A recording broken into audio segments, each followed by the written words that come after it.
আচ্ছা, ব্রণ ব্রণ ওঠে, শোনো। তোমাদের ব্রণ ওঠার কারণ কি? তোমাদের ব্রণ ওঠার কারণটা হলো যে তোমার বয়সটা কত, তুমি 10-এ পড়ো, তোমার বয়সটা কত, খুবই কম, তোমার হচ্ছে 10 এজ। হ্যাঁ, সো এই 10 এজ যাদের থাকে তাদের কি হয় যে এইভাবে তোমার ব্রণ উঠতে পারে। হ্যাঁ, বিভিন্ন জায়গায় ব্রণ উঠতে পারে।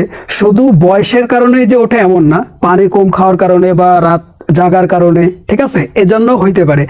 আচ্ছা, এজন্য তোমরা যে জিনিসটা করবা যে আর্লি তোমরা ঘুমাবা।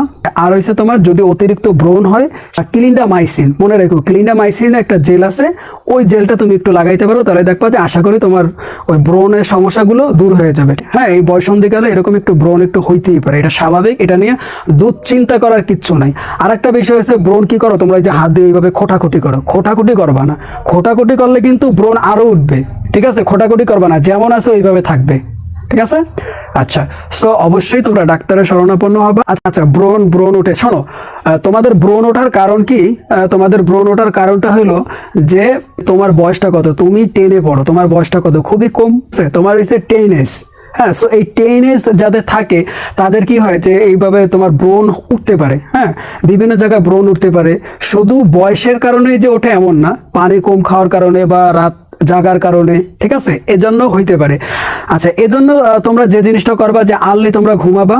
আর হচ্ছে তোমার যদি অতিরিক্ত ব্রণ হয়, ক্লিন্ডামাইসিন, মনে রেখো, ক্লিন্ডামাইসিন একটা জেল আছে, ওই জেলটা তুমি একটু লাগাইতে পারো, তাহলে দেখবা যে আশা করি তোমার ওই ব্রণের সমস্যাগুলো দূর হয়ে যাবে। হ্যাঁ, এই বয়সন্ধিকালে এরকম একটু ব্রণ একটু হইতেই পারে, এটা স্বাভাবিক, এটা নিয়ে দুশ্চিন্তা করার কিচ্ছু নাই। আর একটা বিষয় হচ্ছে, ব্রণ কি করো তোমরা, যে হাত দিয়ে এইভাবে খোটাখুটি করো, খোটাখুটি করবা না। খোটাখুটি করলে কিন্তু ব্রণ আরো উঠবে, ঠিক আছে? খোটাখুটি করবা না, যেমন আছে ওইভাবে থাকবে, ঠিক আছে? আচ্ছা, সো অবশ্যই তোমরা ডাক্তারের শরণাপন্ন হবে।